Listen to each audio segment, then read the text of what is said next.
اور اب مدنی خبروں کی تفصیل۔ شیخ طریقت امیر اہل سنت دامت برکاتہم العالیہ کے مدنی پھولوں کا حسین مدنی گلدستہ دکھاتے ہیں، جس میں آپ ملاحظہ کریں گے عمومی و خصوصی مدنی مذاکرے کی جھلکیاں، کھانا، سحری، جبکہ عاشقان ماہ میلاد نے مدنی چینل کو دیے اپنے تاثرات۔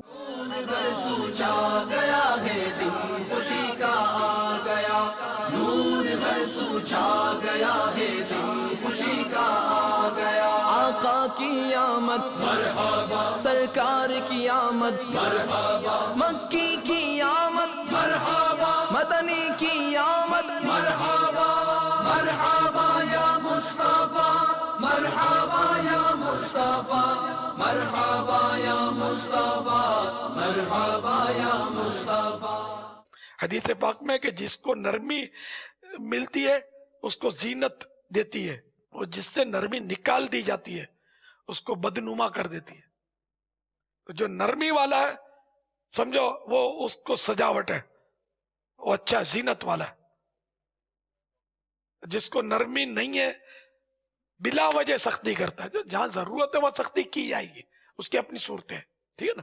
تو بلا وجہ جو سختی کرتا ہے تو لوگ اس سے بھڑکتے ہیں، اس سے بدظن ہوتے ہیں، وہ کتنوں کے دل دکھا کر اپنے لیے آگ اور انگارے جہنم کے جمع کر رہے ہیں۔ تو ہم کو مسلمانوں کے لیے نرم نرم نرم اور نرم ہونا ہے فلاح و کامرانی، نرمی و آسانی میں، ہر بنا کام بگڑ جاتا ہے نادانی میں۔ صلو علی الحبیب صلی اللہ تعالی علی محمد۔ بعض اوقات انتظار کا مزہ ہوتا ہے، یا بعض اوقات انتظار کے بعد کوئی چیز ملتی ہے نا، اس کا بھی ایک لطف ہوتا ہے۔ ایک دم مطلب بغیر کسی کوشش کے اور بالکل وہ تیار مل جائے نا، اس کی پھر اتنی قدر بعض اوقات نہیں ہوتی۔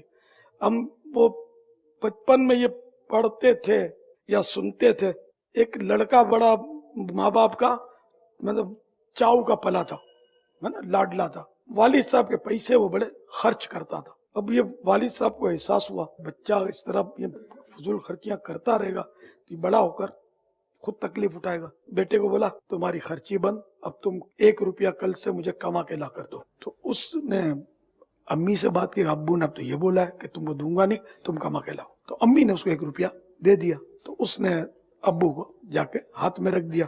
تو باپ بولتا بیٹا اس کو کنویں میں ڈال دو۔ یہ کنویں میں ڈالا تھا، چند بار ایسا ہوا، اب وہ سمجھ گیا کہ یہ اپنی ماں سے لے رہا ہے۔ اچھا، ماں کو بھیج دیا میں کہ اس کو بولا کہ بیٹا 1 روپیہ کما کے لاؤ۔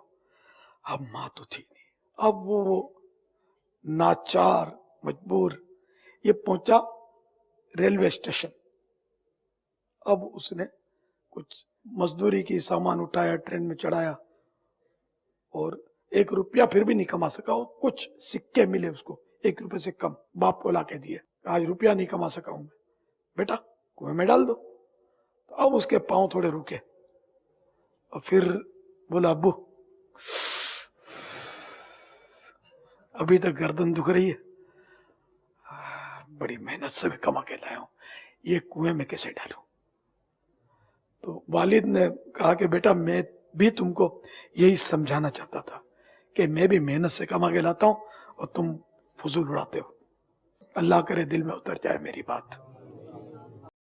میرا پہلی دفعہ یہاں حیدرآباد میں فیضان مدینہ آنا ہوا ہے۔ میری تمام ان حضرات سے جو کسی بھی شعبے سے تعلق رکھتے ہیں ان سے درخواست ہے یا اپیل ہے کہ وہ یہاں پہ آئیں، وہ یہاں پہ دیکھیں، جو دوریاں ہیں، جو غلط فہمیاں ہیں اسلام کے حوالے سے لوگوں میں تفرقہ ہے، وہ دور ہوں گی۔ آج فیضان مدینہ کراچی آمد کا سلسلہ ہوا اور مدنی مذاکرہ سنا، جس میں امیر علیہ سنت نے جو مدنی پھول دیے اس میں بہت سارے مدنی پھول ایسے تھے جو پہلی مرتبہ سننے کو ملے، اور مدنی لائبریری کے حوالے سے جو ذہن دیا انشاءاللہ ہم کوشش کریں گے ہم صحافی حضرات کے اپنی فیملی میں اپنے گھر میں بھی جو مدنی لائبریری قائم کریں۔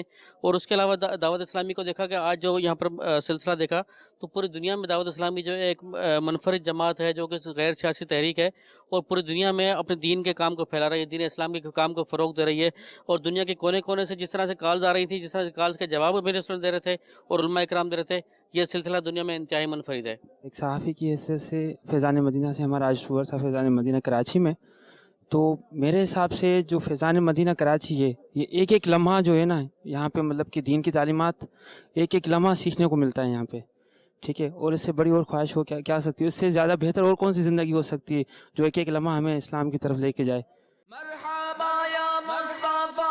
مرحبا یا مصطفیٰ مرحبا یا مصطفیٰ مرحبا یا مصطفیٰ مرحبا یا مصطفیٰ مرحبا یا مصطفیٰ مرحبا یا مصطفیٰ مرحبا یا مصطفیٰ نور گھر سوچا گیا ہے دن خوشی کا آ گیا نور گھر سوچا گیا ہے دن خوشی کا آ گیا آئے پیارے مصطفیٰ اہلا و سہلا مرحبا